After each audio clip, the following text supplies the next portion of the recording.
A husband and his pregnant wife set off for a weekend camping trip in Joshua Tree, sending one last photo before vanishing without a trace. For 11 years, their families clung to hope while investigators chased false sightings and dead-end theories that led them only further from the truth. Then, a hiker wandering through a remote section of the park stumbled upon something protruding from the sand. A discovery that would send investigators racing back to evidence they'd ignored for years. The last message from the desert arrived with the sterile ping of a satellite connecting to a device miles above the Earth. For Chloe, Jenna Dinger's younger sister, this modern miracle was a source of comfort. Her sister, 7 months pregnant and camping in the vast primitive expanse of Joshua Tree National Park, was still reachable. The photo that materialized on Chloe's phone screen was pure joy. Jenna, radiant and round-bellied in a blue sweater, seated before a lime green tent. Behind her, her husband Marcus knelt, his arm protectively around her, a wide, happy grin splitting his bearded face. The image was a perfect capsule of their excitement, a final adventure before their world was forever changed by the arrival of their first child. A text followed moments later. All set up for the night. The desert is beautiful. Love you. Chloe had replied instantly, sending back heart emojis and a reminder for Jenna to stay hydrated. Then she had gone to bed, picturing the couple under a canopy of brilliant desert stars. That was yesterday. Now the afternoon sun was casting long shadows across her living room floor, and the silence from Joshua Tree had grown from peaceful to unsettling. They had a plan, a simple one born of Chloe's sisterly worrying. Jenna was to call by noon the next day, just to confirm everything was fine. It was a concession to Chloe's anxiety about her heavily pregnant sister sleeping on the ground, even with the comfortable backup of their new camper van parked nearby. But noon had come and gone. At first, Chloe reasoned it away. Maybe they slept in. Maybe they went for a short hike and lost track of time. The Starlink was new. Perhaps it was finicky. But as 1 o'clock became 3 and 3 bled into 5, the rationalizations wore thin, replaced by a cold, creeping dread. She called Jenna's phone. It went straight to voicemail. She called Marcus. The same result. The image on her phone, once a source of joy, now looked like a ghost. The smile seemed frozen. The desert landscape behind them vast and menacing. The camper van, a symbol of safety and preparedness, was just a silent white box in the background. Every detail that had been reassuring yesterday was now a source of terror. Why hadn't they packed up and left? Why hadn't they at least driven to a place with a cell signal? The questions circled, each one darker than the last. By sunset, the knot of fear in her stomach was too tight to ignore. Her hands trembling slightly, she looked up the non-emergency number for the National Park Service dispatch at Joshua Tree. She explained the situation to a calm, professional voice. On the other end of the line, a 37-year-old pregnant woman and her 42-year-old husband overdue for a check-in. She forwarded the photo, the last proof of life, and described their vehicle, a white Ram ProMaster camper van. The ranger on the phone was reassuring, but the underlying procedure was clear. This was now a priority. 2.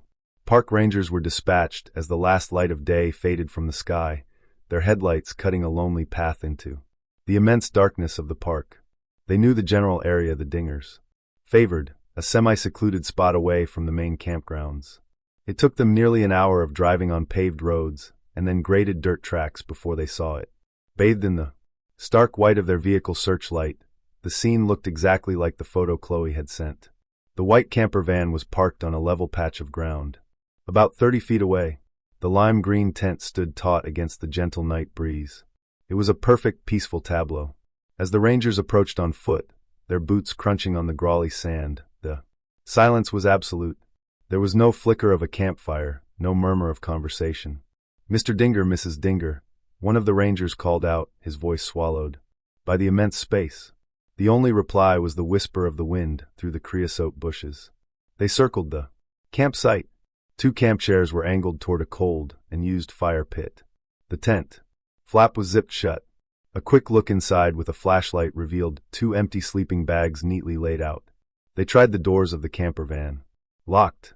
Everything was in its place, tidy and expectant, as if the occupants had simply evaporated into the dry desert air.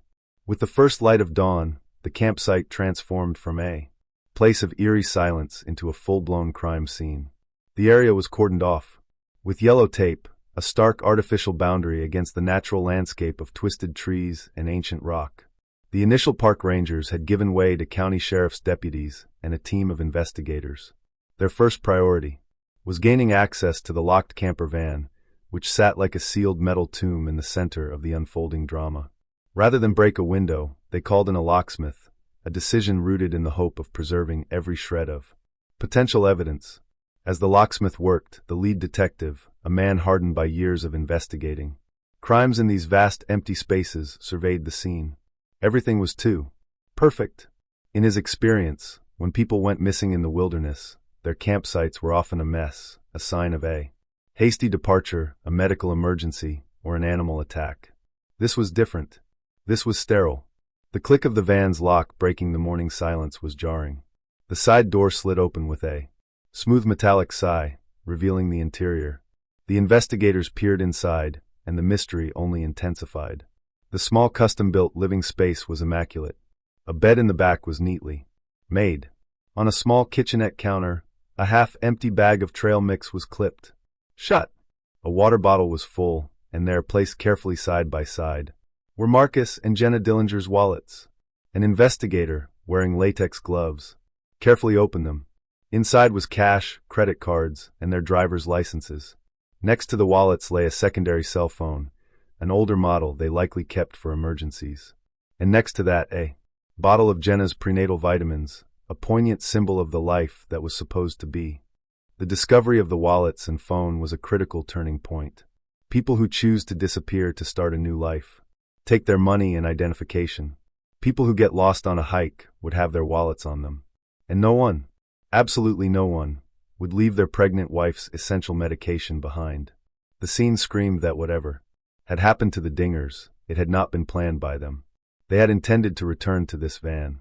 The only things missing were the couple themselves, the clothes on their backs, and the primary smartphone that had sent that final happy photo. The lack of any sign of a struggle inside the van was just as perplexing. There were no overturned items, no scuff marks on the floor, no trace of violence. It was as if they had been called out of the van and had simply walked away, leaving the entire infrastructure of their lives behind.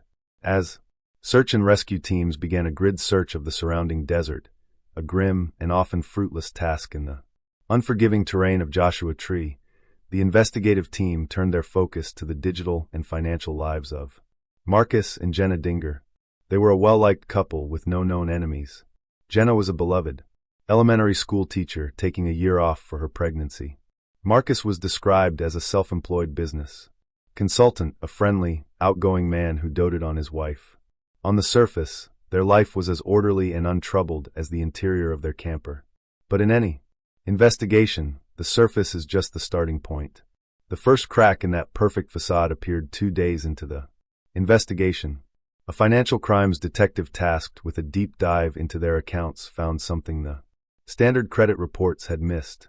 While their joint bank accounts and credit cards were healthy, Marcus Dinger had another hidden financial life. He was carrying a staggering amount of private debt sourced from high-interest, hard money lenders. It was the kind of debt a person takes on when they can no longer secure conventional loans. It was desperate money, and according to the payment schedules, he was on the verge of defaulting. This discovery changed everything. Suddenly, Marcus Dinger wasn't just a missing person. He was a man under immense secret pressure. He had a powerful motive to escape his life. The question that hung in the air of the detective's office was chilling. Was that motive powerful enough for him to discard his pregnant wife? The theory began to crystallize, and it was an ugly one. Perhaps the baby moon was a ruse. Perhaps Marcus, seeing no way out of his financial ruin, had concocted a desperate plan. This grim hypothesis gained terrifying momentum when a new lead came in. A BOLO beyond the lookout had been issued for Marcus, a gas station attendant working the graveyard shift in a dusty town over 100 miles from the park called the Tip Line. He remembered a man who matched Marcus's photo. The man had come in 2 nights after the Dingers were last heard from. He seemed jumpy, the attendant recalled, his eyes constantly scanning the parking lot. He paid for gas with crumpled bills pulled from his pocket, bought a prepaid burner phone, and most tellingly, a detailed paper road atlas of the American Southwest. The attendant remembered it because it was such an old-fashioned purchase. The man avoided eye contact, his shoulders hunched, and he left in a hurry. The attendant couldn't be 100% positive it was Marcus Dinger, but the resemblance was strong. For the investigators, this was the missing piece. A man with a secret crippling debt. A wife who likely just discovered it. A remote location. And now, a credible sighting of the husband alone buying the exact tools a fugitive would need to disappear off the grid. The narrative wrote itself. An argument in the desert turned deadly. Marcus, in a panic, hides his wife's body in the vast wilderness and flees, using a 2-day head start to begin his new life as a wanted man. The hardest part of the job was delivering this news to the family. The lead detective met with Chloe at her home. He laid out the facts as neutrally as he could. The discovery of the debt, the sighting at the gas station. He watched as the hope that had sustained her for days curdled into disbelief, and then into raw fury. She shot to her feet, her face flushed with anger. "No," she said, her voice shaking. "Absolutely not. Not Marcus." She told the detective about how Marcus had spent weeks building the baby's crib by hand, how he would read to Jenna's belly every night, how he cried with joy when they saw the first ultrasound. He wasn't a man running from his life. He was a man running toward it. "You're wrong," she insisted, tears streaming down her face. "He would die for her. He wouldn't hurt her. He is a victim just like she is." In that moment, two irreconcilable stories were born. For the police, Marcus Dinger was a fugitive and their prime suspect. For his family, he was another missing person, and the police were wasting precious time chasing a ghost. The initial frantic energy of the search for Marcus and Jenna Dellinger inevitably slowed, then stalled, and finally dissipated like a desert mirage. The seasons turned over Joshua Tree National Park. The fierce heat of summer, baking the ground where the couple's tent once stood, followed by the crisp, cold nights of winter. The yellow crime scene tape was long gone, and nature had reclaimed the small patch of cleared earth, leaving no trace that a life-altering tragedy had begun there. In the sheriff's department, the Dinger case file, once the most active investigation in the county, was moved from the top of the pile to a drawer and eventually to a shelf in the records room, a thick manila folder filled with dead ends and unanswered questions. It was now officially a cold case. For the public, the story faded from the news cycle, replaced by newer, more immediate tragedies. But for Chloe, time offered no such relief. Every passing day was a fresh wound. She fought tirelessly to keep her sister's and brother-in-law's story alive, the lead detective for updates that never came. She refused to accept the official narrative. The image of Marcus as a fugitive killer was a fiction, a lazy conclusion drawn by investigators who couldn't be bothered to look for a more complex truth. She pointed to the complete lack of evidence that he was even alive. In the years that followed, not a single one of his credit cards was ever used. His social security number never appeared on any payroll. No credible sightings ever materialized after the initial shaky report from the gas station attendant. He had not contacted a single friend or family member. He had vanished as completely as Jenna had, a ghost who left no footprints in the world. To Chloe, this wasn't the behavior of a cunning fugitive. It was the silence of a dead man. The years stretched into a quiet, agonizing limbo. 2012 became 2013, then 2014.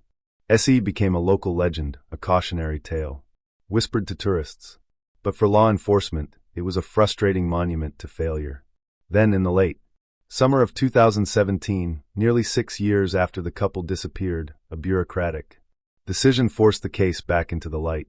The Dinger's camper van, which had sat in the county impound lot acrewing dust and storage fees, was scheduled to be released. It was a final, painful piece of administrative housekeeping. Chloe, as the next of kin, had been notified to arrange for its collection. Before the vehicle could be released, however, department policy dictated a final thorough inventory. It was a thankless task that fell to a young, meticulous deputy who had only been a rookie when the case first broke. The impound lot was a desolate place, a vehicle graveyard where every car, truck, and van was a chapter in a story of misfortune or malice. The Dinger van sat in a back row, its white paint now dull and strewn with grime. The deputy unlocked it, the air inside stale and hot. He began his methodical work, clipboard in hand, checking off the items listed on the original evidence manifest. Sleeping bags, camp stove, first aid kit, it was all there, a time capsule from that last fateful night. He worked his way through the small living space, noting the condition of the custom-built cabinetry that Marcus, a skilled woodworker, had installed himself. As he ran a gloved hand along a bank of overhead storage bins, his fingers detected a subtle imperfection. One of the vertical seams between two cabinets didn't feel right. It was almost too perfect, lacking the tiny gap that should have been there. Curious, he pushed on it. It didn't budge. He tapped it with his knuckle. The sound was different from the surrounding panels. Not a solid thud, but a hollow, resonant echo. His pulse quickened slightly. This wasn't on any inventory sheet. This was something new. He retrieved a multi-tool from his belt and carefully worked the thin flathead screwdriver bit into the hairline crack of the seam. With a gentle twist, a hidden magnetic latch released, and the panel popped open with a soft click, revealing a dark, rectangular cavity. The deputy shone his flashlight into the hidden compartment. He wasn't sure what he expected to find. A weapon, a stash of cash, a confessional letter. But it was none of those things. Inside, lying diagonally, was a single object, a gray, cylindrical waterproof map tube, the kind a serious architect or engineer might use. It was completely sealed. He carefully removed the tube, his mind racing. This was not the work of a man in a panic. This was careful concealment. This was premeditation. Back at the station, the discovery sent a jolt of electricity through the cold case unit. The tube was unsealed in a sterile evidence room. A senior detective, a veteran who remembered the initial frustration of the case, carefully slid out the contents. It wasn't one map, but a series of them tightly rolled together. As they were unfurled on a large table, it was clear. These were not standard tourist maps. They were highly detailed professional-grade geological surveys. They depicted a specific remote sector of Joshua Tree National Park, an area far from any established trails or campgrounds, known for its rugged terrain and complex rock formations. But it was the handwritten annotations that truly baffled the investigators. The maps were covered in small, neat notes written in pencil. They were cryptic. Technical references, pegmatite dikes, prominent Czech alluvium for float, and coordinates followed by notations like possible monazite. This was the language of a prospector. The discovery completely shattered the established theory of the case. The man seen buying a simple road atlas at a gas station was a red herring, a ghost. The real Marcus Dinger, it seemed, was engaged in something far more complex and secretive. Had he been an illegal prospector? Was he meeting someone in the desert for a clandestine deal? The investigators pursued the new lead with renewed vigor, but it quickly turned into a frustrating dead end. They brought in a geology professor from a nearby university to examine the maps. He confirmed the notes pertained to the search for rare earth minerals, but called them sophisticated amateurism. They were knowledgeable, but lacked the precision of a professional survey. The detectives tried to trace the origin of the custom-printed maps, but the company that had produced them had gone out of business years ago, its records lost. They organized a targeted search of the area marked on the maps, but it was a vast, unforgiving landscape of canyons and rock fields. Without a more specific target, the search was hopeless and was called off. After 3 days, the maps were a bombshell that failed to explode. They provided a tantalizing glimpse into Marcus Dellinger's secret activities, but offered no clear path forward. The clue was both profound and useless. It didn't prove his innocence, but it made the theory of his guilt seem simplistic and unlikely. It suggested a deeper, more dangerous game was being played, but gave no indication of the other players. The Dinger case file was updated one last time. The geological maps were photographed, logged, and sealed in an evidence bag. The file, now thicker and more mysterious than ever, was placed back on the shelf. The case was colder than ever, now haunted by the ghost of a clue that no one knew how to solve. For 11 years, the desert kept its secret. The sun bleached the landscape, the winds shifted the sands, and the memory of the missing couple from Joshua Tree faded into the realm of cold, dusty files. The world moved on. October of 2022 was no different from any other autumn in the park. The air was dry, the sky a brilliant cloudless blue. It was under this vast and different sky that a man named Derek Vincent, a software engineer from Seattle, seeking a brief escape from the gray drizzle of the Pacific Northwest, decided to venture off the beaten path. He was an experienced hiker drawn to the solitude of the park's less traveled corners, finding a certain peace in the stark alien beauty of the geology. He wasn't following a trail, just his own curiosity, navigating by the position of the sun and the shape of the distant rock formations. The call of nature came upon him suddenly and unapologetically. Looking around, he saw no one for miles. He spotted a large weathered cluster of granite boulders that would offer a bit of privacy and began walking toward it. As he rounded the corner of the largest rock, his eyes scanned the ground and he stopped. Something was out of place. In a small shallow depression, the sandy soil was clearly disturbed. It was loose and churned up, littered with the kind of debris that suggested recent animal activity, most likely a coyote digging. For a rodent, it was a common enough sight, but something about this particular spot held his attention. In the center of the disturbed earth, he saw a glint of white. Not the bright white of bleached rock, but a dull, off-white, almost yellowish color. His first thought was that it was a piece of trash, or perhaps an animal bone. He was annoyed for a moment at the thought of careless visitors leaving their rubbish behind, even out here. Driven by a mix of curiosity and a hiker's instinct to leave no trace, he stepped closer. The white object was partially buried, curved in a way that seemed strangely familiar. He nudged it with the toe of his hiking boot, expecting it to be a light piece of plastic or a sun-baked bone from a bighorn sheep. The object didn't just move. The sand around it crumbled away, revealing more of its shape. And in that instant, the world tilted on its axis for Derek Vincent.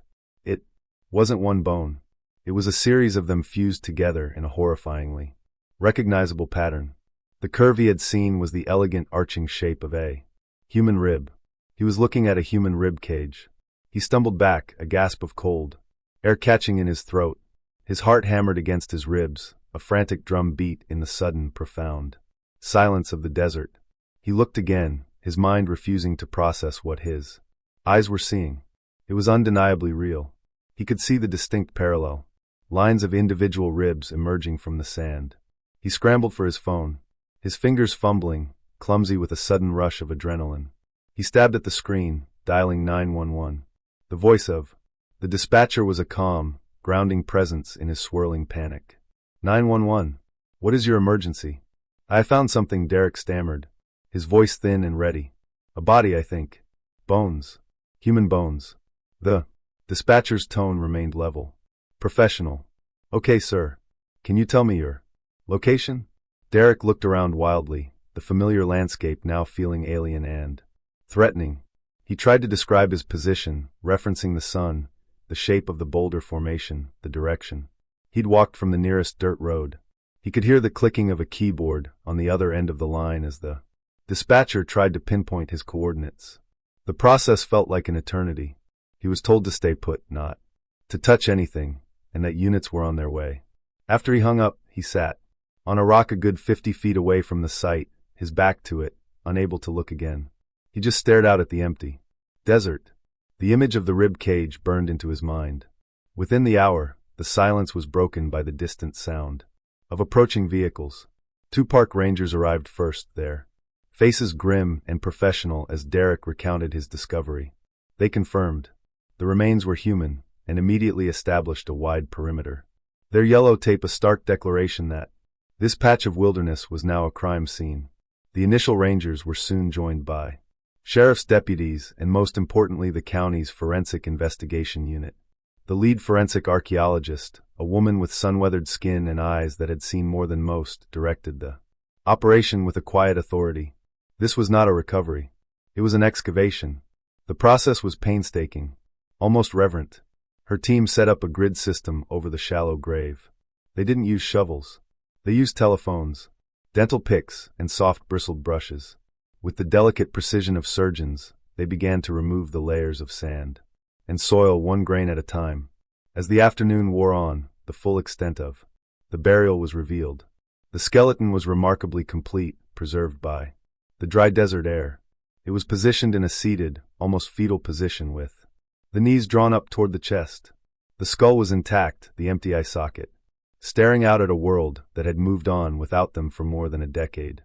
It was the skeleton of an adult female.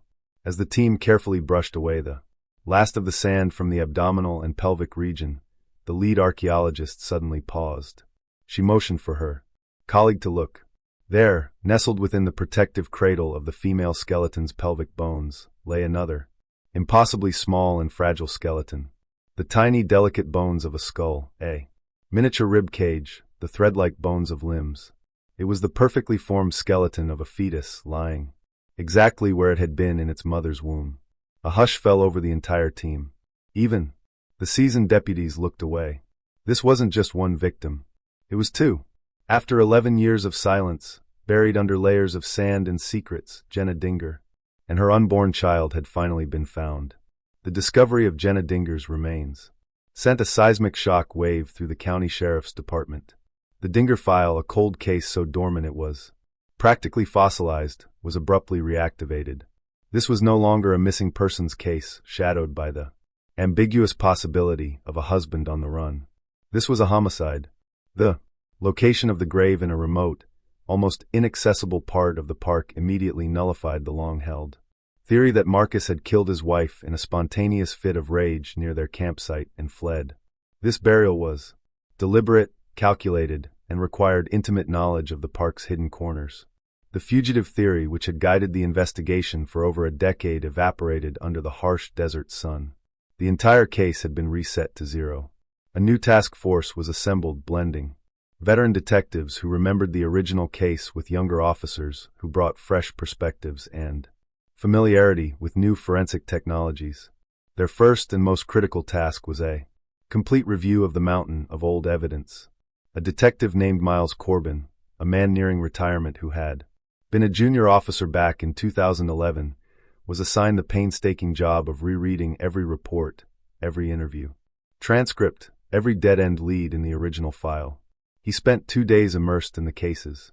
History, the faded ink and typewritten pages, a testament to a decade of frustration.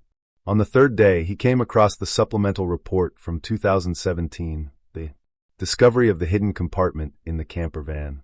He read the description of the waterproof tube and the geological maps found inside. He pulled up the digitized images of the maps, their surfaces covered in Marcus Dinger's cryptic handwritten notes. A jolt went through him. He cross-referenced the GPS coordinates from the newly discovered grave site with the annotations on the maps.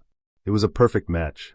The shallow pit where Jenna and her baby were found lay directly within a large hand-drawn circle on one of Marcus' surveys.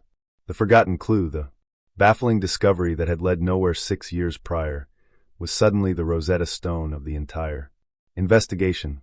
The maps weren't just a random curiosity. They were a direct link between the victim and the place of her burial. Marcus Dinger hadn't been a simple tourist. He had been drawn to that specific desolate spot for a reason. The question was no longer if he was there, but why. While Corbin was connecting the dots of the past, the remains of Jenna and her child were undergoing a meticulous examination at the county medical examiner's office. The forensic anthropologist assigned to the case faced a formidable challenge. 11 years in the desert had erased all soft tissue, leaving only bone. Determining a precise cause of death would be difficult, if not impossible. A visual inspection revealed no obvious signs of trauma, no bullet holes in the skull, no nicks on the ribs from a knife, no fractures indicative of a blunt force injury. The skeleton was a silent witness, its secrets locked away by time. Unwilling to give up, the anthropologist decided to employ a more advanced technique, scanning electron microscopy. The process involved taking microscopic samples from the surface of the bones to search for trace evidence that might have been left behind by a weapon or the environment of the attack itself. She focused on the cervical vertebrae, the bones of the neck, as they are often marked in cases of strangulation or other forms of asphyxiation. Under the immense magnification of the electron microscope, she found something. It wasn't a mark from a ligature, but something even stranger. Embedded in the porous microscopic matrix of the bone surface were tiny, almost infinite decimal particles of a fine granular dust. The particles were metallic and unusually dense. They were not a naturally occurring component of the desert soil. This was a foreign substance introduced to the bone at or around the time of death. The discovery was highly unusual. The anthropologist carefully collected a sample of the trace particles and sent them to a specialized forensics lab with expertise in materials science and geology. The question was simple. What was this mysterious dust, and where did it come from? The investigation now had two powerful converging lines of inquiry. The first was the map, which proved that the burial site was not random. It was a destination. This fact completely shifted the focus of the investigation. Detectives were no longer looking for a man who had run away from his life. They were looking for someone connected to that specific piece of land, someone who knew what Marcus Dinger was doing out there. The second line of inquiry was the microscopic dust, a physical clue that held the potential to link a suspect directly to the victim's body. The task force pivoted. They set aside the old theories about marital strife and financial desperation. The key to this murder, they now believed, lay not in the Dingers' personal lives, but in Marcus' secret, professional one. They began the arduous process of reconstructing his business dealings. From over a decade ago, pulling old corporate filings, tax records, and phone logs. They were no longer hunting for Marcus Dinger. They were hunting for his associates. They were looking for the other player in the dangerous game that had led him and his pregnant wife to that desolate spot in the desert.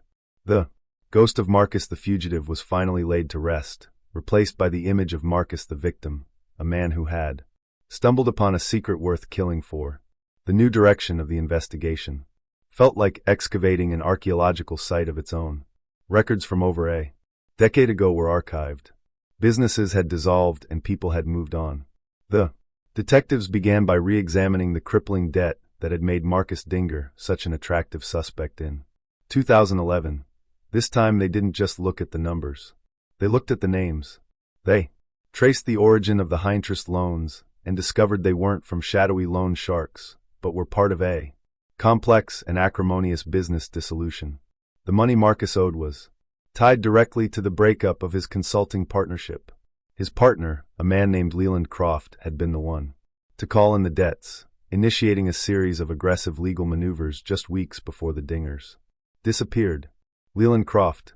The name had appeared in the original case file, but only peripherally.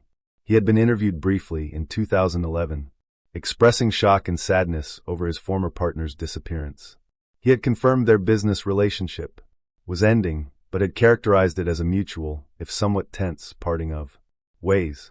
At the time, with the fugitive theory in full force, there had been no reason to look at him more closely. Now he was the center of everything.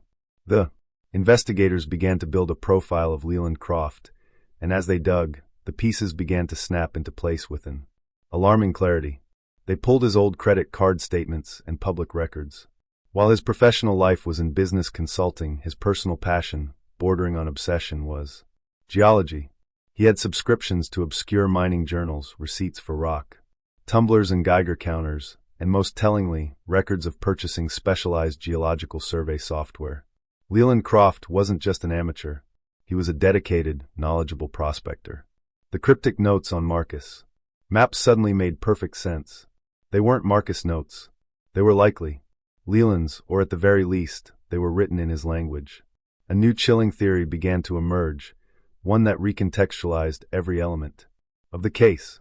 The consulting business, the task force now believed, was a front, or at the very least Leland Croft was using its legitimate operations as a cover for his true passion, illegal prospecting for valuable rare earth minerals within the protected boundaries of Joshua Tree National Park. The partnership hadn't ended over simple business disagreements. It had ended because Marcus Dinger, an honest man, had discovered what Leland was doing. The debt wasn't a sign of Marcus' failure. It was a weapon Leland was using against him in their dispute. The baby moon camping trip was now seen in a terrifying new light. It wasn't a final romantic getaway. It was a confrontation. Marcus, likely armed with copies of the maps and other evidence he had gathered, had gone to Joshua Tree not to relax, but to put a stop to Leland's operation. Perhaps he intended to gather final irrefutable proof to turn over to the authorities. Or perhaps more dangerously, he had arranged to meet Leland directly to confront him one last time in the very place where the illegal Activity was happening. He had brought Jenna along, most likely under the guise of the baby moon, never revealing the true perilous nature of their trip. The camper van wasn't just for comfort. It was a mobile base of operations for a man who was about to blow the whistle on a secret enterprise worth a considerable amount of money. Leland Croft was no longer a person of interest. He was the prime suspect. The motive was clear and powerful, silencing Marcus to protect his lucrative illegal operation.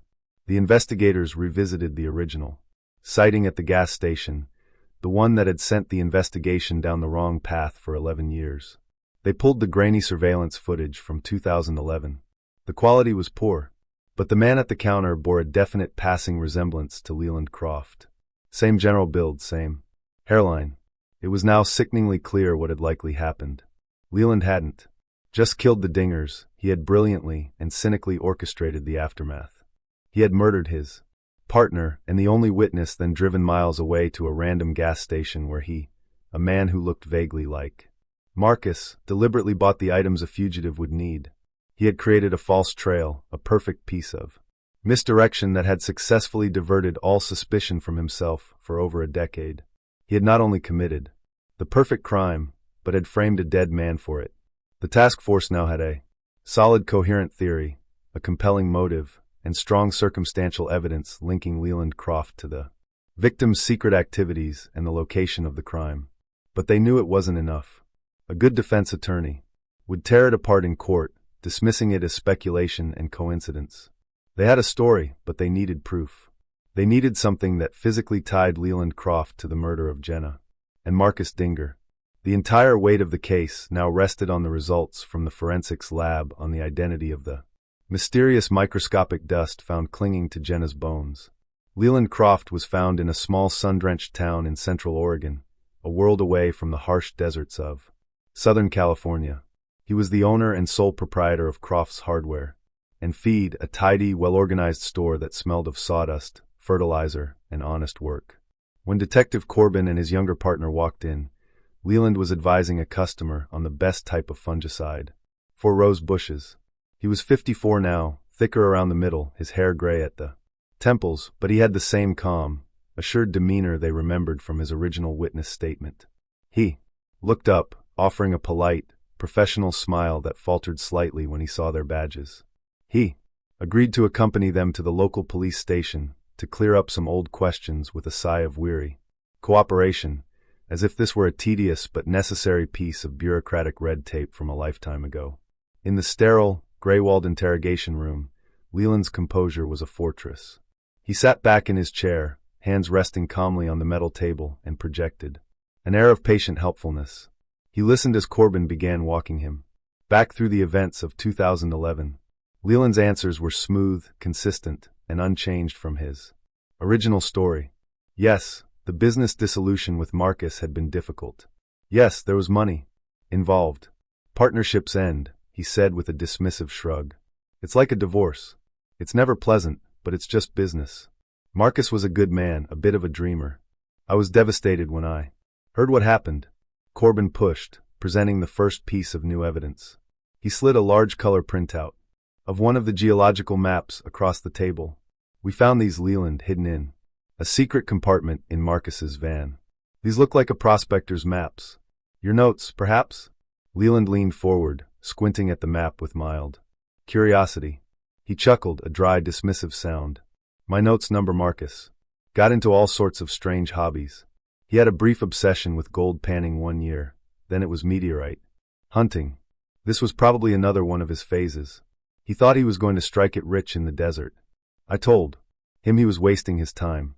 He expertly deflected the question, turning the evidence of a secret operation into a character flaw of the victim. He painted Marcus as a naive dreamer and himself as the grounded, practical partner. The fortress of his denial seemed impenetrable.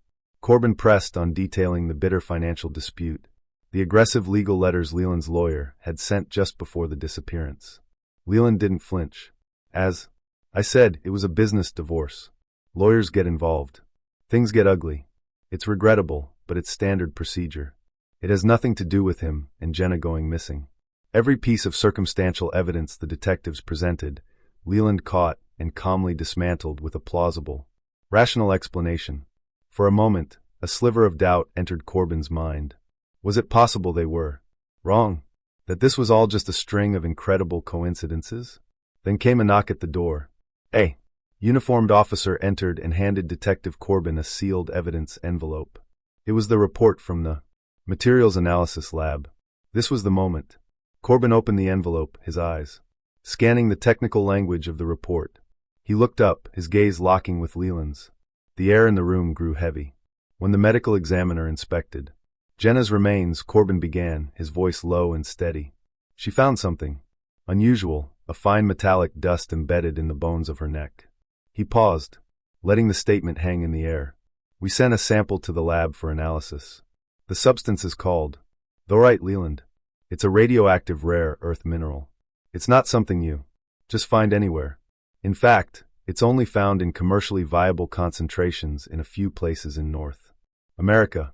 Corbin leaned forward, his voice dropping to a near whisper. One of those places happens to be the exact isolated patch of desert where you were prospecting and where we found Jenna's body. For the first time, a crack appeared in Leland Croft's fortress. It was barely perceptible, a slight tightening of the muscles in his jaw, a flicker of something cold and dark in his eyes. He tried to speak, but his voice was a dry rasp. Contamination from the soil. It's a coincidence.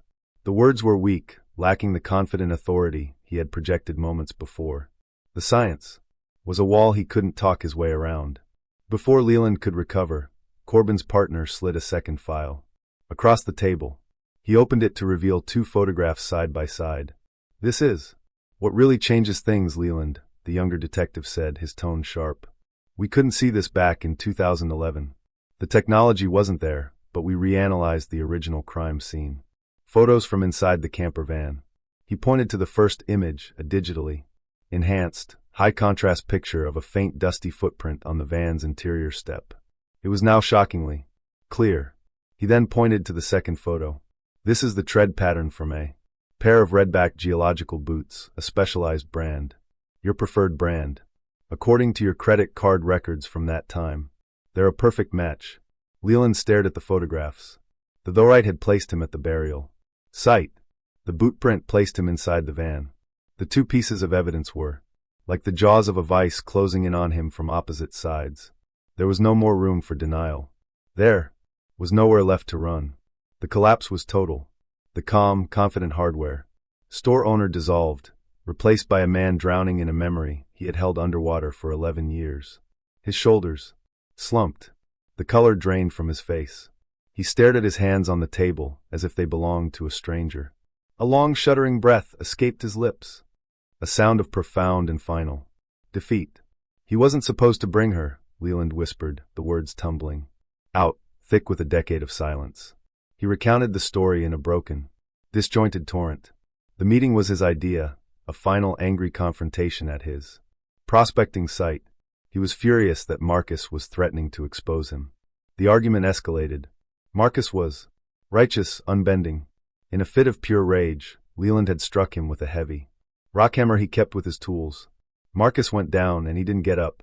And then he turned and Jenna was standing there by the van, her face a mask of pure horror. She had seen everything.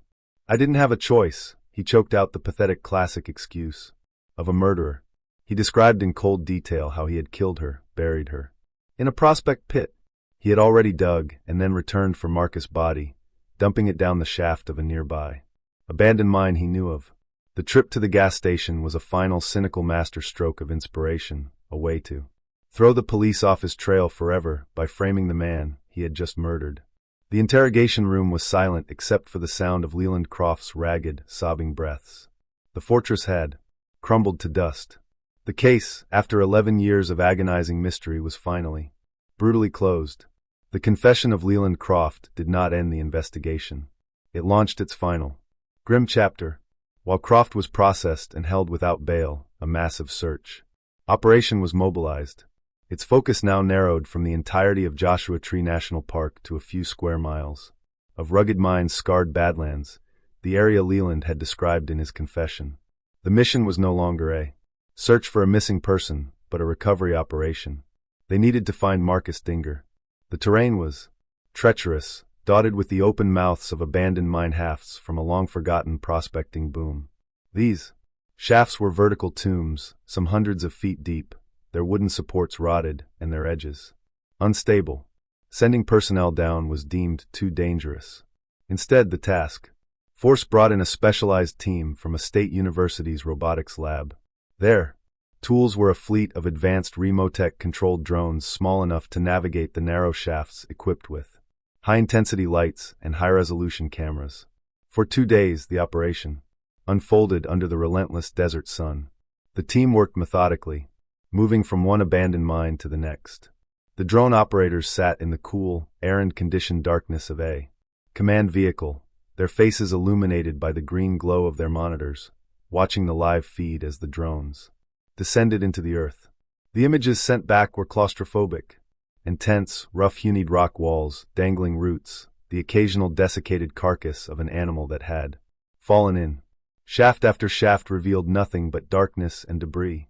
On the afternoon of the second day, a drone was lowered into a particularly deep and narrow shaft, one that Leland had marked on a map from memory. It descended past 50 feet, then 100. The darkness was absolute, broken only by the drone's powerful LED lights. At approximately 150 feet, the drone's camera tilted downwards and the operator suddenly froze.